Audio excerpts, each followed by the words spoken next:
Hi friends, welcome to our channel. ఈ channel నుండి నిజ జీవితంలో జరిగే సంఘటనలన్నీ మీ ముందుంచుతుంది. జీవితంలో సక్సెస్ చూసిన వాళ్ళ గురించి, జీవితంలో ఫెయిల్యూర్స్ చూసిన వాళ్ళ గురించి, లవ్ స్టోరీస్, ఇన్స్పిరేషన్ స్టోరీస్, ఇలా చాలా స్టోరీస్ ఈ ఛానల్ నుండి మీరు పొందగలుగుతారు. అవి పొందాలంటే ఈ ఛానల్ని సబ్స్క్రైబ్ చేయండి. ఇప్పుడు మీకు ఒక అమ్మాయి జీవితంలో జరిగిన నిజ సంఘటన గురించి తెలియచేస్తాను.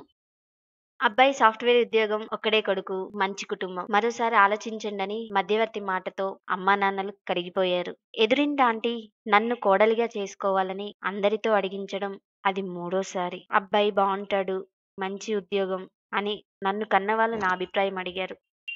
నేను అభ్యంతరం చెప్పలేకపోయాను. పెద్దవాళ్ళు ముహూర్తాలు పెట్టుకున్నారు. పెళ్ళికింకా 3 నెలలు టైం ఉంది. నేను అందరిలాంటి అమ్మాయినే. కాబోయే భర్తతో కబుర్లు చెప్పుకోవాలని, అప్పుడప్పుడు చాటుమాటుగా కలుసుకోవాలని తెగ ఆరాటంగా ఉండేది. కానీ తను పెద్దగా నన్ను పట్టించుకునేవాడు కాదు. ఆగలేక నేనే ఓసారి ఫోన్ చేశాను. కొత్త ప్రాజెక్ట్‌తో బిజీగా ఉన్న సంజు, పెళ్ళయ్యాక నువ్వు చెప్పినట్టే వింటాగా అంటూ నా ఊహలకు రెక్కలు తొడిగాడు. ఆ ఆలోచనతో 3 నెలలు 3 నిమిషాల్లా గడిచిపోయాయి.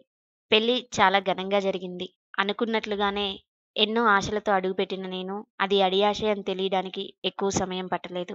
అది ఏంటంటే, మొదటి రాత్రి నా భర్త ఒక ప్రతిపాదన నా ముందుంచాడు. ముందు మనం స్నేహితుల్లా ఉందాం. ఒకరినొకరం బాగా అర్థం చేసుకున్న తరువాతే నిన్ను భార్యగా అంగీకరిస్తాను అని విచిత్రమైన మాట చెప్పాడు. ఆ చిత్రమైన ప్రతిపాదన గురించి ఆలోచించి నేను సరే అన్నాను. కొన్నాళ్ళు గడిచాయి. ఇద్దరి మధ్య కావలసినంత ఏకాంతం.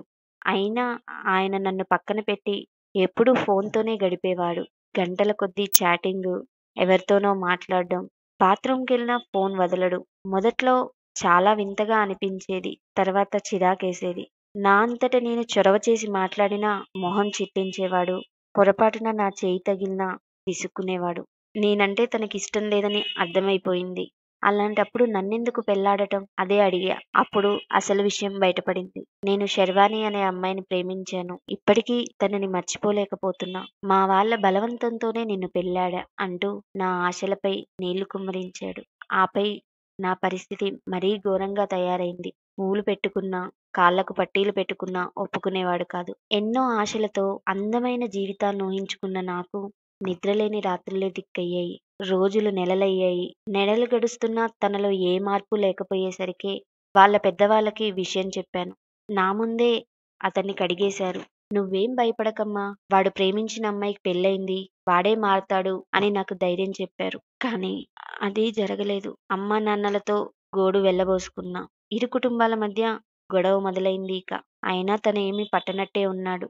ఇక చేసేదేమీ లేక నేనే స్వయంగా రంగంలోకి దిగా. తను ప్రేమించిన అమ్మాయిని వెతికి పట్టుకొని ఎందుకిలా చేస్తున్నావని నిలదీశా. నేను కలలో కూడా ఊహించని విషయాలు చెప్పింది తను. ఆమెకి డబ్బులిచ్చి మరీ మాట్లాడించుకుంటున్నాడట. అసలు మీ ఆయనే సంసారానికి పనికిరాడు అందామె. ఇలా చాలా విషయాలు చెబుతూ వచ్చింది. ఇవన్నీ వింటుంటే నా నోట మాట రాలేదు. జరిగిందేదో జరిగింది అని సరే డాక్టర్ దగ్గరికెళ్దాం రమ్మన్నాను. రాలేదు కదా, నాకే సమస్య లేదు. కావాలంటే నీకు విడాకులిచ్చేస్తాను. నువ్వు చెప్పినట్లు మాత్రం చేయనన్నాడు. ఈ మధ్య మేం విడాకులు తీసుకున్నాం. అసలు విషయం ఏమిటంటే, అతను ఎలాంటివాడో తన గురించి పూర్తిగా తన ఇంట్లో తెలుసు. తెలిసి కూడా ఇలా నా బతుకు బుగ్గిపాలు చేశారు. తమ పిల్లలకి పెళ్లి చేయాలని తల్లిదండ్రులు అనుకోవడంలో తప్పులేదు. అలా చేయాలి అనుకున్నప్పుడు మన కులమా కాదా, అమ్మాయి గుణవత, మంచి కుటుంబమా, కట్నం కానుకలు ఎన్ని తెస్తుంది, ఆస్తిపాస్తులు ఎన్నున్నాయి, అన్నీ వెతుకుతాం. అలాగే ఎదుటి వాళ్ళ పిల్లల్ని తెచ్చుకునేటప్పుడు మన పిల్లలు వాళ్ళకి తగ్గట్టున్నారా అనేది కూడా ఆలోచించాలి కదండి. అలా ఒక్కసారి ఆలోచిస్తే నాలా ఎవరికీ అన్యాయం జరగదు. ఈ రియల్ స్టోరీ నుండి నాకనిపించింది ఏంటంటే, మనలోని తప్పులు దాచి ఎదుటివారి జీవితాన్ని నాశనం చేయొద్దు. భార్యని భర్త, భర్తని భార్య ఏ విషయంలోనూ ఎవరి ముందు చులకన చేసుకోవద్దు. తక్కువగా మాట్లాడుకోవద్దు. మన మీద మన వాళ్ళకున్న గౌరవమే ఎదుటి వాళ్ళు గౌరవించేలా చేస్తుంది. ఆల్రెడీ మన జీవితం ఉరుకులు పరుగుల జీవితం. ఒకరికొకరం కలిసి ఉండేదే చాలా తక్కువ. ఆ టైంలో కూడా ఫోన్స్, టీవీలు, కంప్యూటర్లు వీటితోనే సగం జీవితం గడుపుతున్నాం. పక్కనున్న వాళ్ళతో మాట్లాడడమే మానేశాం. వీలైనంత టైం మీ భార్యతో మీరు, మీ భర్తతో మీరు కలిసి ఉండడానికి ప్రయత్నించండి. ఇలాంటి మరిన్ని నిజమైన సంఘటనలు మీరు పొందాలంటే ఈ ఛానల్‌ని సబ్స్క్రైబ్ చేయండి. మీ ఫ్రెండ్స్ అందరికీ షేర్ చేయండి, లైక్ చేయండి. ఈ వీడియో మీద మీ విలువైన కామెంట్‌ని కామెంట్ బాక్స్‌లో రాయండి. ఫ్రెండ్స్, ఈ ఛానల్‌ని సబ్స్క్రైబ్ చేయడం మాత్రం మర్చిపోవద్దు. Thanks for watching. By by.